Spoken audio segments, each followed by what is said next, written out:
നമസ്കാരം. ചിലരെന്നെ വിളിച്ച് ചോദിച്ചൊരു സംശയം, നമ്മുടെ ഈ അമ്പലങ്ങളിലൊക്കെ കുടുംബക്ഷേത്രങ്ങളിലും ഒക്കെ ഓരോ ദേവന്മാരൊക്കെ ഉണ്ടല്ലോ.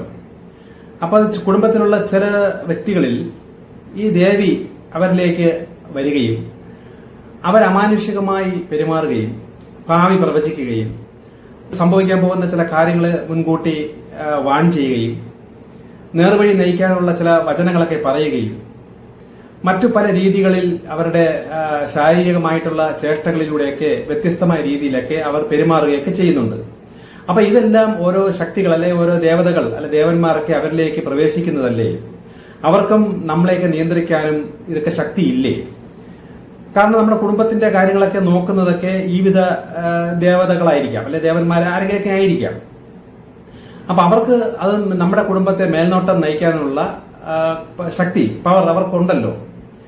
അപ്പൊ അതിലെന്തെങ്കിലും കുഴപ്പമുണ്ടോ? ശരിക്കും ഇതിന്റെ പിന്നിലെ സത്യങ്ങൾ എന്താണ്? ഇതൊക്കെ ഉള്ളതാണോ? അത്ര കണ്ട് ശക്തിയുള്ളതാണോ ഇവരൊക്കെ? ഇങ്ങനെയൊക്കെ പലരും എന്നെ വിളിച്ച് ചോദിക്കുന്നുണ്ട്. അതൊക്കെ വെച്ചാണ് ഇപ്പോൾ ഞാൻ ചില കാര്യങ്ങൾ പറയുന്നത്. ചില കാര്യങ്ങളെ പറയുന്നുള്ളൂ. കൂടുതൽ ആഴത്തിലോട്ട് പോകും തോറും കൂടുതൽ ഡീറ്റെയിൽഡ് ആയിട്ട് പല കാര്യങ്ങളും സൂക്ഷ്മതലത്തിലേക്ക് പറഞ്ഞു തരേണ്ടതായിട്ടുണ്ട്. ഇപ്പോൾ ഞാൻ അടിസ്ഥാനമായി ചില കാര്യങ്ങൾ പറഞ്ഞിരുന്നു. ഇങ്ങനെയുള്ള അമ്പലങ്ങളിലും അല്ല ഇങ്ങനെയുള്ള ചില കാവുകൾ ഇങ്ങനെയൊക്കെയുള്ള സ്ഥലങ്ങളിലെല്ലാം ഇങ്ങനെയുള്ള ഒരുപാട് ശക്തികളുണ്ട്. ഇതൊക്കെ ഓരോ പവറുകളാണ്. ഇതിൽ പോസിറ്റീവ് ഉണ്ട്, നെഗറ്റീവ് ഉണ്ട്. ഈ പോസിറ്റീവ് നെഗറ്റീവ് ഞാൻ പറയുന്നത് ദൈവത്തിന്റെ ഗുണം അല്ലെങ്കിൽ ഉയർച്ചകളും വളർച്ചകളും നല്ലത് പ്രവർത്തിക്കാനും ഒക്കെ സ്നേഹിക്കാനും ഒക്കെ ഉള്ള ഒരുപാട് അദൃശക്തികളും ഉണ്ട്. എന്നാൽ തിന്മയെ നശിപ്പിക്കാനും നമ്മെ ശിക്ഷിക്കാനും തെറ്റുകൾക്ക് അപ്പോഴപ്പോഴുള്ള കർമ്മഫലങ്ങൾ അളന്നു തരാനൊക്കെ ഉള്ള ശക്തികളും ഈ ദൈവത്തിലുണ്ട്. ഈ രണ്ടു കൂട്ടരും ഇങ്ങനെയുള്ള സ്ഥലങ്ങളിലെല്ലാം ഉണ്ട്.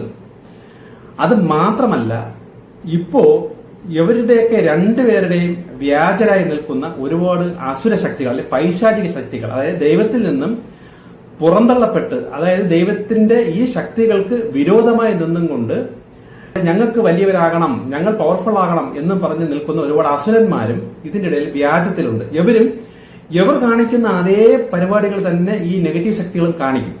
നമുക്ക് തിരിച്ചറിയാൻ പറ്റൂല. ശരിക്കും പറഞ്ഞ ആത്മീയമായ വളർച്ചയുള്ള ഒരാൾക്ക് ദൈവത്തിൽ നിന്ന് ചില ദർശനങ്ങളും അല്ലെ ഉള്ളിൽ സംസാരങ്ങളും അങ്ങനെയൊക്കെ കിട്ടി വരുന്ന ഒരു വ്യക്തിക്ക് മാത്രമേ ഇത് തിരിച്ചറിയാൻ പറ്റുള്ളൂ. കാര്യം ഒന്നുകിൽ ദൈവം അത് കാണിച്ചു കൊടുക്കണം, അല്ല സ്വന്തം ബുദ്ധിയാലോ കാണുന്ന കാര്യം കൊണ്ടോ നമുക്ക് ഇത് തമ്മിലുള്ള വ്യത്യാസം അറിയാൻ പറ്റൂല. കാര്യം അത്ര ഒറിജിനൽ പോലെ, ഇപ്പൊ ഞാൻ നേരത്തെ പറഞ്ഞതൊക്കെ പോലെ ഇന്ത്യ അടിച്ചിറക്കുന്ന നോട്ടുകൾക്ക് അതേപോലെ അതിനെക്കാട്ടി സൂപ്പർ ക്വാളിറ്റിയിൽ കള്ളനോട്ടുകൾ മറ്റ് ശത്രു രാജ്യങ്ങൾ അടിച്ചിറക്കുന്നു എന്നൊക്കെ പറയുന്നത് പോലെ ശരിക്കുള്ള ദൈവത്തിന്റെ ശക്തികൾ എങ്ങനെയൊക്കെ പെരുമാറുന്നു, എങ്ങനെ മനുഷ്യനെ സ്വാധീനിക്കുന്നു, അതിനെക്കാട്ടിലും ശക്തമായി നല്ല ഡ്യൂപ്ലിക്കേറ്റ് സാധനങ്ങൾ ഈ അസുരന്മാര് ഇറക്കിക്കൊണ്ടിരിക്കുകയാണ്.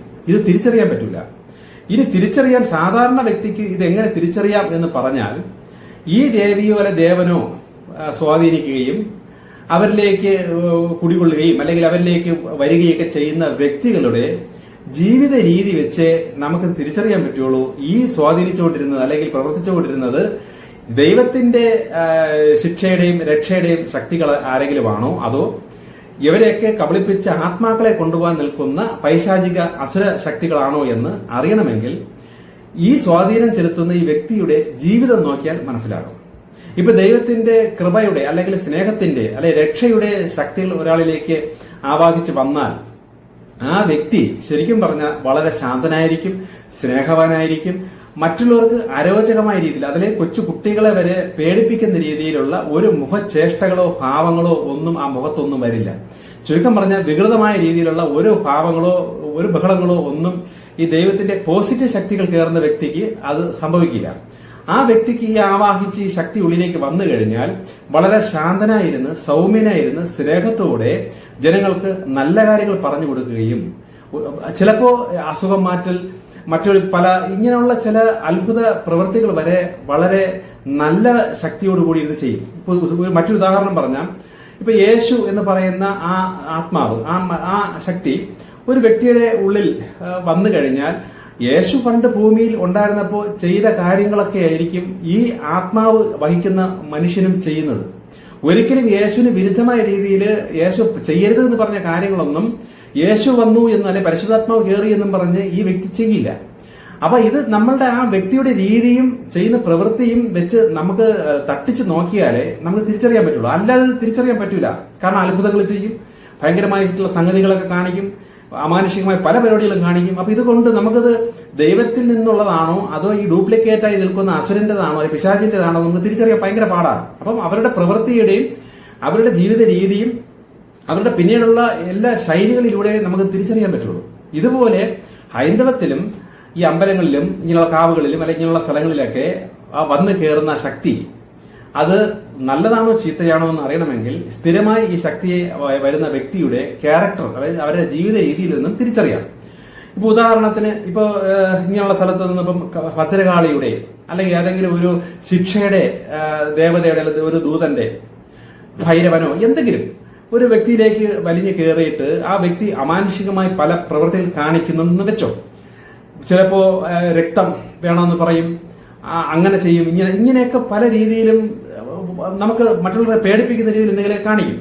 ഇതിന്റെ കാരണം ഈ ശക്തി ആരിൽ വരുന്നുവോ ആദ്യം ആ വ്യക്തിയിലുള്ള പൈശാചിക ശക്തികളെ അല്ലെ അസുരന്മാരെ ഈ ശക്തി നിഗ്രഹിക്കാൻ തുടങ്ങും. അവന്റെ ഉള്ളിൽ തന്നെ ആദ്യമേ ഈ ഫൈറ്റിൽ വരും. അതുകൊണ്ടാണ് സ്വന്തമായി ശരീരം വെട്ടി മുറിക്കല്, പിച്ചാത്തി കൊണ്ട് കീറി മുറിക്കൽ, ഇങ്ങനെയൊക്കെ ചെയ്യുന്നതെന്ന് വെച്ചാൽ ഈ ശക്തി, ദൈവത്തിന്റെ ഈ ശിക്ഷയുടെ ശക്തി ഒരുവനിലേക്ക് പ്രവേശിച്ചാൽ ആ വ്യക്തിയിൽ ശിക്ഷയ്ക്ക് യോഗ്യമായ എന്തെങ്കിലും പ്രവൃത്തികൾ അല്ലെ നെഗറ്റീവ് ശക്തികൾ അവനിൽ ഉണ്ടെങ്കിൽ ഈ ശക്തി അവനിലേക്ക് കയറിയിട്ട് ആദ്യം അവനെ തന്നെ ശിക്ഷിക്കാൻ തുടങ്ങും. അതാണ് ഇങ്ങനെ കാണുന്നത്. അപ്പം ഇങ്ങനെയുള്ള സാധനങ്ങൾ, ശക്തികൾ ഒരുവനിലേക്ക് കയറി കഴിഞ്ഞാൽ നെഗറ്റീവായി നിൽക്കുന്ന ആൾക്കാരടുത്തെല്ലാം ഈ ശക്തിക്ക് അതിഭയങ്കരമായ ദേഷ്യം ഫീൽ ചെയ്യും. കാര്യം ഈ ശക്തി ആദ്യം ഈ വ്യക്തിയെ പീഡിപ്പിക്കും, ഈ വ്യക്തിയെ ശിക്ഷിക്കും, ഈ വ്യക്തിയിൽ പാപം ഉണ്ടെങ്കിൽ പീഡിപ്പിക്കും.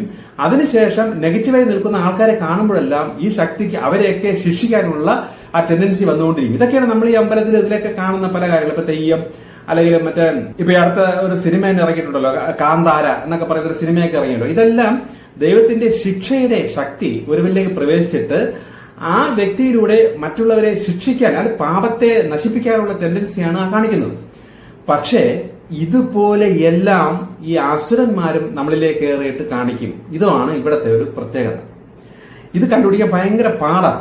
ഞാൻ പറഞ്ഞില്ലേ, ദൈവത്തിന്റെ ആ ദർശനങ്ങളോ ദൈവമായിട്ട് സംസാരങ്ങളോ ഉള്ള ഒരു വ്യക്തിക്ക് ഇത് തിരിച്ചറിയാൻ പറ്റുള്ളൂ. അല്ലാതെ സാധാ ഒരു വ്യക്തിക്ക് അത് അറിയാൻ പറ്റൂല. ആത്മീയ വളർച്ച നേടിയ ഒരു വ്യക്തിക്ക് തിരിച്ചറിയാൻ പറ്റും. ഇനി കുറച്ച് ആത്മീയ വളർച്ച നേടിയ വ്യക്തിയാണെങ്കിൽ തിരിച്ചറിയാൻ പറ്റും. എങ്ങനെ? ഈ വ്യക്തിയുടെ ജീവിത രീതിയും ശൈലിയും വെച്ച് നമുക്ക് തിരിച്ചറിയാൻ പറ്റും. കാരണം ഈ ദൈവത്തിന്റെ ശിക്ഷയുടെ ശരിക്കും ദൈവത്തിന്റെ കൂടെ നിൽക്കുന്ന, തെറ്റി നിൽക്കുന്ന ഈ അസുരന്മാരല്ല, കൂടെ നിൽക്കുന്ന ആ ശക്തികളാണ് ഒരുവനിലേക്ക് പ്രവേശിച്ച് അവൻ വയലന്റ് ആയിട്ട് പല രീതിയിൽ കാണിക്കുന്നുണ്ടെങ്കിൽ ഇത് അവനിലേക്ക് സ്വാധീനം ചെലുത്തിയിട്ടുണ്ടല്ലോ, മാറ്റമൊന്നുമില്ല. ഇത് ഇവന്റെ മരണത്തോളം, ഈ ഭൂമിയിൽ നിൽക്കുന്ന കാലത്തോളം യവനെ ഈ ശക്തി സ്വാധീനിച്ചുകൊണ്ടേയിരിക്കും. അപ്പൊ എന്ത് സംഭവിക്കുന്നു വെച്ചാൽ യവന്റെ ഭാഗത്ത് ദൈവത്തെ നിരക്കാത്ത ഒരു തെറ്റും വരാൻ ഈ ശക്തി അനുവദിക്കില്ല. കാരണം യവനെ തന്നെ ശിക്ഷിച്ചുകൊണ്ടിരിക്കും. നിസ്സാര കാര്യങ്ങൾ വരെ യവൻ നല്ല ശിക്ഷ കിട്ടിക്കൊണ്ടിരിക്കും. അപ്പൊ ഈ വ്യക്തിക്ക് ഒരിക്കലും തെറ്റിപ്പോകാൻ പറ്റൂല. അതേസമയം ഈ വ്യക്തി ഇങ്ങനെയൊക്കെ ഉത്സവ സമയത്തോ അല്ലെങ്കിൽ ഇങ്ങനെയുള്ള സമയത്തൊക്കെ ഈ അദൃശ്യ ശക്തിയുടെ പ്രവൃത്തികൾ കാണിക്കുകയും പിന്നെ മാറിയിരുന്ന് മദ്യപാനം, സിഗരറ്റ് വലി, പൈസ വെട്ടിപ്പ്, തട്ടിപ്പ്, കള്ളം പറച്ചില്, അല്ലെങ്കിൽ വ്യഭിചാരം, ഇങ്ങനെയുള്ള പല പരിപാടിയായിട്ട് നടക്കും. അങ്ങനെയൊക്കെ ഈ വ്യക്തിയിലുണ്ട്. എന്നാൽ ഈ അമ്പലത്തിൽ അല്ലെങ്കിൽ ഇങ്ങനെയുള്ള സ്ഥലങ്ങൾ വരുമ്പോൾ ഈ ശക്തി അവനിലേക്ക് വരികയും ചെയ്യും, ഇതൊക്കെ ചെയ്യുകയും ചെയ്യും. അല്ലാത്ത സമയത്തെല്ലാം ഇവ സാധാ വ്യക്തിയെക്കാട്ടിലും മോശപ്പെട്ട രീതിയിലൊക്കെ ആയിരിക്കും അവന്റെ ജീവിതമെങ്കിൽ മനസ്സിലാക്കിക്കൊള്ളണം, ഈ വ്യക്തിയിൽ ഈ വന്ന് നിൽക്കുന്നത് ദൈവത്തിന്റെ കൂടെ നിൽക്കുന്ന ശിക്ഷയുടെ ശക്തിയല്ല, പകരം യവനെ വഴിതെറ്റിച്ച് യവനിലൂടെ പല കുടുംബക്കാരെയും കൂടി വഴിതെറ്റിച്ച് പറ്റിച്ച് ആത്മാക്കളെ കൊണ്ടുപോകാൻ നിൽക്കുന്ന ഏതോ അസുര ശക്തികളാണ് ഇവിടെ വ്യാജം പ്രവർത്തിച്ച് നിൽക്കുന്നതെന്ന് തിരിച്ചറിയണം. പിന്നെ നല്ല ആത്മീയ വളർച്ച വന്നൊരു വ്യക്തി, ഇപ്പോൾ ഒരു ആത്മാവ് പവർഫുൾ ആണെങ്കിൽ അങ്ങനെയുള്ള വ്യക്തികളെ ഈ വിധ ശക്തികൾക്ക് പെട്ടെന്ന് സ്വാധീനിക്കാൻ കഴിയില്ല. ഇപ്പൊ മെയിനായിട്ട് പറഞ്ഞാൽ വിശ്വാസത്താലാണ് കൂടുതലും ഈ ശക്തികൾ സ്വാധീനിക്കുന്നത്. ഇപ്പം എനിക്ക് ഇപ്പൊ ഈ ഒരു അമ്പലത്തിലുള്ള അല്ലെങ്കിൽ ഈ ഒരു ദേവനോടോ അല്ലെ ദേവിയോടോ അല്ലെങ്കിൽ എന്തെങ്കിലും ഒരു ശക്തിയോട് എനിക്ക് അത് ഭയങ്കരമായ സ്നേഹവും ഒക്കെ ഉള്ളിന്റെ ഉള്ളിൽ അല്ലെങ്കിൽ എന്റെ ആത്മാവിന്റെ വളർച്ച ആ ഒരു റേഞ്ചിലാണ് ഉള്ളതെങ്കിൽ അവർക്ക് നമ്മളെ പെട്ടെന്ന് സ്വാധീനിക്കാൻ പറ്റും. ഇപ്പൊ ഞാൻ സൃഷ്ടാവ ദൈവത്തെയാണ് മാത്രമേ ഞാൻ മാനിക്കുന്നുള്ളൂ, ബാക്കിയെല്ലാം അതിന് കീഴെയുള്ളതാണെന്നും എന്നെ സഹായിക്കാനായിട്ട് എന്റെ ദൈവം വെച്ചിരിക്കുന്നതാണെന്നും വിശ്വാസം എന്നിൽ ഉള്ളത് കൊണ്ട് ഈ വിധ ശക്തികൾക്ക് എന്നെ സ്വാധീനിക്കാൻ പറ്റൂല. കാരണം എന്റെ വിശ്വാസം അത്രയും സൃഷ്ടാവ ദൈവത്തിലോട്ടാണ്. അപ്പം ആ ദൈവത്തിനെ എന്നെ സ്വാധീനിക്കാൻ പറ്റുള്ളൂ. ഇപ്പൊ തന്നെ നമ്മൾ ഈ മുരുകക്ഷേത്രത്തിലൊക്കെ കാണുന്ന ഈ കാവടി, അഗ്നിക്കാവടി, ഇങ്ങനെ പല പരിപാടികളൊക്കെ നമ്മൾ കാണാറുണ്ടല്ലോ. ഇതെല്ലാം ശരിക്കും പറഞ്ഞാൽ ആ വ്രതം എടുത്ത് ആ ഒരു ലെവലിൽ നിൽക്കുന്ന വ്യക്തിയിൽ മേൽ ഈ പവർ, ഈ ശക്തി, ഈ ദേവന്റെ ശക്തി അവരിലേക്ക് ആവാഹിച്ച് കയറുന്നത് കൊണ്ടാണ് അവർക്ക് അമാനുഷികമായ പല രീതിയിലും ഇതെല്ലാം പൂർത്തീകരിക്കാൻ പറ്റുന്നത്. അപ്പൊ ഈ ശക്തിയുടെ ആവാഹനം നടക്കാത്ത വ്യക്തിക്ക് ഇത് പൂർത്തീകരിക്കാൻ പറ്റില്ല. ഒരു കാലൊക്കെ പൊള്ളുകയോ മുറിയുകയോ വിഷയങ്ങൾ അവർക്ക് സാധിക്കില്ല. അതേസമയം ഈ ശക്തി അവരിലേക്ക് പ്രവേശിച്ച് കഴിയുമ്പോൾ അവർക്കൊരു അമാനുഷികമായ ഒരു പവർ കിട്ടും. കാരണം ഈ സാധനം അല്ലെങ്കിൽ ഈ ഒരു ശക്തി അതൊരു പവറാണ്, ഒരു പുക പോലെയാണ്. അല്പമായി സകറിൽ വേണമെങ്കിലും പ്രവേശിക്കാൻ പറ്റും. മൊത്തം ഒരാളിൽ തന്നെ പ്രവേശിക്കണമെന്നില്ല. ഇപ്പൊ ഈ അമ്പലത്തിലൊക്കെ തന്നെ ആണെങ്കിലും ഈ ഒരു ശക്തി ഒരു വ്യക്തിയിൽ മാത്രം തന്നെ നിൽക്കണമെന്ന് നിർബന്ധമൊന്നുമില്ല. ചിലപ്പോൾ ഒരു വ്യക്തിയിൽ മാത്രം മൊത്തത്തിൽ കയറും, ചിലപ്പോൾ ഒരു പവർ കുറച്ചെടുത്ത് ഒരു വ്യക്തിയിൽ, കുറച്ച് മറ്റൊരു വ്യക്തിയിൽ, ഇങ്ങനെ സ്പ്ലിറ്റ് ചെയ്ത് വേണമെങ്കിൽ ഇവർക്ക് നിൽക്കാൻ പറ്റും. കാരണം ഈ പവർ, ഈ എനർജി എന്നുള്ളത് ഒരു മനസ്സാണല്ലോ. അപ്പം ഓരോരുത്തരിലും ആ മനസ്സിന്റെ അംശം വെച്ചിട്ട് പലരിലൂടെ വേണമെങ്കിലും ഇവർക്ക് പ്രവർത്തിക്കാം. എല്ലാം കൂടെ ഒരു വ്യക്തിയിൽ വേണമെങ്കിലും പ്രവർത്തിക്കാം. അപ്പൊ അതിന് യോഗ്യമായ രീതിയിൽ വിശ്വാസവും ആ ഒരു വേവ് ലെങ്ത്, ഒരേപോലെ നിൽക്കുന്ന വ്യക്തികളെയാണ് ഈ ശക്തികൾ തിരഞ്ഞെടുക്കുന്നത്. അപ്പൊ ഇത് വ്യക്തിയുടെ ആത്മീയ വളർച്ച അനുസരിച്ചാണ് ഇവരെ സ്വാധീനിക്കാൻ പറ്റുന്നത്. ഇപ്പം നല്ല ഇത്തിരി ആത്മീയ വളർച്ച ഉള്ളൊരു വ്യക്തി എന്നാൽ സൃഷ്ടാവൻ ദൈവമായിട്ട് ബന്ധമൊന്നുമില്ല, പക്ഷെ കുറച്ച് ആത്മീയ വളർച്ച ഉണ്ട്. അവിടെ നിൽക്കുന്ന ആ ശക്തിക്ക് അതിന്റെ ഒരു കണക്ക് ഒരു 10% അല്ലെങ്കിൽ 10 എന്നാണ് കണക്കിൽ വെച്ചോ. അപ്പൊ ഒരു 20 കണക്ക് ഉള്ള ഒരു ബലമുള്ള ഒരു ആത്മീയ പവറുള്ള ഒരു വ്യക്തി വന്നു കഴിഞ്ഞാൽ ഈ 10ന് ഈ 20നെ കീഴ്പ്പെടുത്തിയിട്ട് സ്വാധീനിച്ച് അവരെ ഉള്ളിലേക്ക് കയറാൻ കഴിയില്ല. 10ന് കയറണമെങ്കിൽ അതിന്റെ കീഴെ വളർച്ചയുള്ള ഒരു ആത്മാവിന്റെ മേലെ ഇതിന് സ്വാധീനിക്കാൻ പറ്റുള്ളൂ. അതുകൊണ്ടാണ് എല്ലാരെയും ഇത് ബാധിക്കാത്തത്. ചിലരെ ഇത് സ്വാധീനിക്കുന്നതിന്റെ അർത്ഥം അവർക്ക് അത്രയേ ഉള്ളൂ. കയറി കഴിഞ്ഞാൽ പൂർണ്ണമായി ഇവരുടെ ആത്മാവിനെയോ ഇവരുടെ ബുദ്ധി, ഇവരുടെ മനസ്സിനെയൊക്കെ കീഴ്പ്പെടുത്തിയിട്ട് ഈ ശക്തിക്ക് ഈ വ്യക്തിയെ പൂർണ്ണമായി കുറച്ചു നേരത്തേക്ക് ഉപയോഗിക്കാൻ പറ്റും. അതേസമയം ഇതിന്റെ റേഞ്ചിൽ നിന്ന് കുറച്ചുകൂടെ മുകളിലോട്ടുള്ളതിന് ഇതിന് സ്വാധീനിക്കാൻ പറ്റില്ല. കാരണം ഇതിനെക്കാട്ടി മുകളിൽ നിൽക്കുകയല്ലേ ഈ വ്യക്തി. അപ്പൊ ഇതൊക്കെ നോക്കിയിട്ടാണ്, ഇങ്ങനെയുള്ള കണക്കൊക്കെ വെച്ചിട്ടാണ് പല സ്ഥലങ്ങളിലും ഈ ശക്തി ഓരോ വ്യക്തിയിലേക്ക് ആവാഹിച്ച് വരുന്നത്. ഇനി വലിയ ചില സ്ഥലങ്ങളിലൊക്കെ ചിലപ്പോൾ നമ്മൾ വലുതെന്ന് ഞാൻ പറയുന്നത് വലിപ്പം കൊണ്ടല്ല, പവർഫുള്ളാണ്. ഇപ്പം വർഷങ്ങൾ കൊണ്ട് ഒരുപാട് ആചാരങ്ങളും, ഇപ്പം രാജാക്കന്മാരുടെ കാലത്തൊക്കെ ഒരുപാട് ആചാരങ്ങളും അതും ഇതൊക്കെ ചെയ്ത് പവർഫുൾ ആക്കി വെച്ചിരിക്കുന്ന ഒരു ശക്തി ഇപ്പോൾ അധികം മാനിക്കുകയൊന്നും ചെയ്യാതെ കുറച്ച് ആൾക്കാരെ ഉള്ളെങ്കിൽ പോലും അവിടെ നിൽക്കുന്ന സാധനം ഭയങ്കര പവർഫുൾ ആയിരിക്കും. അതേസമയം പുതിയതായിട്ടൊരു അമ്പലം തുടങ്ങി, അവിടെ ആവാഹിച്ച് കുടിയിരുത്തി നമ്മൾ തുടങ്ങി. ഒരു 5 കൊല്ലം പഴക്കമുള്ളൂ. പക്ഷെ അമ്പലം ഭയങ്കരമായിട്ട് ജനങ്ങൾ വരികയും നല്ല ഏരിയ, വണ്ടിയൊക്കെ വരാനുള്ള, വാഹനങ്ങളൊക്കെ വരാനുള്ള നല്ല പൊസിഷനൊക്കെ വരുമ്പോൾ ആൾക്കാർ ഇഷ്ടം പോലെ കൂടും. പക്ഷെ അവിടെ ഇരിക്കുന്ന ആ ചൈതന്യത്തിന്റെ പവർ വളരെ കുറവായിരിക്കും. ഞാനീ പറയുന്നത് ഒരു കണക്കാണ്. ഇപ്പോഴത്തെ കണ്ടീഷനിൽ ഇങ്ങനെയുള്ള സ്ഥലങ്ങളിലെല്ലാം നെഗറ്റീവാണ് കൂടി നിൽക്കുന്നതെന്ന് ആദ്യം മനസ്സിലാക്കിക്കൊള്ളണം. ഞാൻ ഇതിന്റെ തിയറികൾ പറഞ്ഞിരുന്നേ ഉള്ളൂ. അതേസമയം വർഷങ്ങൾ പഴകിയത്, ഇപ്പൊ 2000, 5000, 6000 വർഷം പഴക്കമുള്ള സ്ഥലങ്ങൾ എന്നൊക്കെ പറയുമ്പോൾ അവിടെ ഇപ്പം വലിയ ആളും ബഹളമൊന്നും ഇല്ലെങ്കിൽ പോലും അവിടെ ഇരിക്കുന്ന പവർ അതിഭയങ്കരമായിട്ടുള്ള പവർഫുള്ളായ സാധനങ്ങളായിരിക്കും. അവിടെ ഇരിക്കുന്ന നെഗറ്റീവ് ശക്തി, ഈ അസുര ശക്തികളാണെങ്കിലും അത്രയും തോൽപ്പിച്ചുകൊണ്ടിരിക്കുന്നതാണെന്ന് നിങ്ങൾ മനസ്സിലാക്കണം.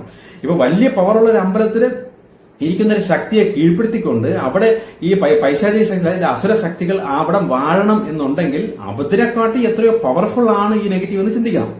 അതിന്റെ ഒരു ശകലം പോലും വേണ്ട നമ്മുടെ ചെറിയ സ്ഥലങ്ങളെയൊക്കെ കീഴ്പ്പെടുത്താൻ.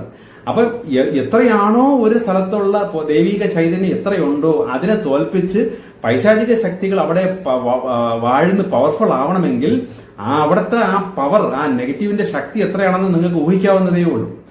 ഇപ്പൊ നമ്മൾ ഒരു ഭയങ്കര പവർഫുൾ, ഇപ്പൊ നല്ല ആത്മീയ ലെവലിലൊക്കെ നിൽക്കുന്ന വ്യക്തി സാധാ ചില സ്ഥലങ്ങളിലൊക്കെ പോകുമ്പോഴൊന്നും പുള്ളിക്ക് വലിയ വ്യത്യാസമൊന്നും അല്ലാതെ പുള്ളിക്ക് ഇങ്ങനെയൊന്നും വരുന്നില്ല എങ്കിൽ ചിലപ്പോൾ ഇതിനെക്കാട്ടിയും വലിയ പവർഫുള്ള ഒരു ദുരാത്മാവ് ചിലപ്പോൾ ഈ പുള്ളിയെ കീഴ്പ്പെടുത്തിയിരിക്കും. വലിയ അമ്പലത്തിലോ ഒക്കെ പോകുമ്പോൾ പുള്ളിക്ക് വലിയ വ്യത്യാസങ്ങളൊന്നും വരുന്നില്ല. ഇങ്ങനെയുള്ള കാര്യങ്ങളെ കാണുമ്പോൾ പുള്ളി ചിന്തിക്കുമ്പോൾ ഇതൊന്നും എന്നെ ബാധിക്കുന്നില്ലല്ലോ, ഇതൊക്കെ എന്ത് കാണിക്കുന്നു, ഇതൊക്കെ വെറുതെ ഉള്ളതാണോ എന്നൊക്കെ ചിന്തിച്ച് ഇതിനെയൊന്നും മാനിക്കാതെ നിൽക്കുന്ന ഇത്തിരി പവർഫുൾ ആയിട്ടുള്ള ഒരു ആത്മാവുള്ള ഒരാളാണെങ്കിൽ പോലും ഇതിനെക്കാട്ടിയും പവർഫുൾ ആയിട്ടുള്ള ചില ശക്തികൾ, ദുർമരണപ്പെട്ട മനുഷ്യ ആത്മാക്കളുണ്ട് എന്ന് നിങ്ങൾ തിരിച്ചറിയണം.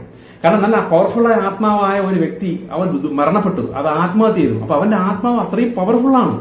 ഈ അമ്പലത്തിലിരിക്കുന്ന ശക്തികളെക്കാട്ടിലും പവർഫുൾ ആയിരിക്കും ചിലപ്പോൾ ഈ ദുർമരണപ്പെട്ട ഈ ആത്മാവ്. അതുകൊണ്ടാണ് ചില വ്യക്തികൾ നമ്മൾ ഭയങ്കര പവർഫുൾ ആണെന്ന് വിചാരിക്കുന്ന ചില വ്യക്തികളെ വരെ ഈ ചില ശക്തികൾ അവരെ സ്വാധീനിച്ച് അവരെ ബാധ പോലെ കയറി കീഴ്പ്പെടുത്തി കളയും. അപ്പം ഇതൊക്കെ ഈ ഭൂമിയിലുണ്ട്, ഇതിന്റെ പിന്നിലെല്ലാം കാര്യങ്ങളുണ്ട്. ഇതെല്ലാം നമ്മുടെ ആത്മാവിന്റെ ബലവും അതിന്റെ വളർച്ചയെ അനുസരിച്ചാണ് ഈ കീഴ്പ്പെടുത്തുന്നതും ഉപയോഗിക്കുന്നതും ഇതെല്ലാം.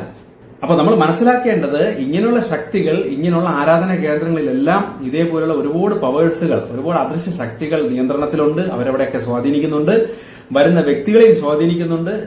ചില വ്യക്തികളെ പൂർണ്ണമായി കയ്യിലെടുത്ത് അവരിലൂടെ പ്രവചനങ്ങളും അത്ഭുതങ്ങളും അതും ഇതും ഒക്കെ ചെയ്യുന്നുണ്ട്. പക്ഷെ നമ്മൾ മനസ്സിലാക്കേണ്ടത് ഇത് ദൈവത്തിന്റെ ശക്തികളാണെങ്കിൽ അവന്റെ ജീവിത രീതിയും ജീവിത ശൈലിയെല്ലാം പോസിറ്റീവിലേക്ക് പൊയ്ക്കൊണ്ടിരിക്കുകയുള്ളൂ. അവൻ നല്ലവനായിരിക്കും. അതേസമയം ഇങ്ങനെയുള്ള അത്ഭുത പരിപാടികളോ ഇങ്ങനെയുള്ള പ്രവചനങ്ങളോ കാര്യങ്ങളോ ഒക്കെ ഒരു പ്രത്യേക സമയത്ത് അമാനുഷികമായി ഒക്കെ ചെയ്യുന്ന വ്യക്തികൾ അവരുടെ ജീവിതത്തിൽ, അവരുടെ കുടുംബത്തിൽ വഴക്കും ബഹളങ്ങളും അല്ലെങ്കിൽ അവരുടെ ജീവിത രീതി നാൾക്കുനാൾ പുറകോട്ട് പൊയ്ക്കൊണ്ടിരിക്കുന്നു, അല്ലെങ്കിൽ തുലഞ്ഞു നശിച്ചുകൊണ്ടിരിക്കുന്നു. കുടുംബത്തിൽ വിഷയങ്ങളാണ്, പ്രശ്നങ്ങളാണ്, ഭയങ്കര വയലൻസിയാണ്. സ്ത്രീകളാണെങ്കിൽ കുടുംബത്തിൽ കിടന്ന് ഭർത്താക്കന്മാരുടെ മേൽ കിടന്ന് ഭയങ്കര വയലൻസി, ആടി വഴക്ക് ബഹളം. ആണുങ്ങളാണെങ്കിൽ ഭയങ്കര ലഹരിക്കടിമ, ഇങ്ങനെയൊക്കെ ഉള്ള രീതി വെച്ചിട്ട് നിങ്ങൾ വിലയിരുത്തണം. ഇത് ദൈവത്തിൻ്റെതാണോ അതോ ദൈവത്തിന്റെ പോസിറ്റീവ് സൈഡിൽ നിന്നുള്ളതാണോ അതോ ദൈവത്തിന് വിരോധമായി നിൽക്കുന്ന അസുരന്മാരുടേതാണോ എന്ന് ഇങ്ങനെ തിരിച്ചറിയാൻ പറ്റുള്ളൂ. ഓക്കെ, ഇത് ചില കാര്യങ്ങളൊക്കെ അടുത്തത്.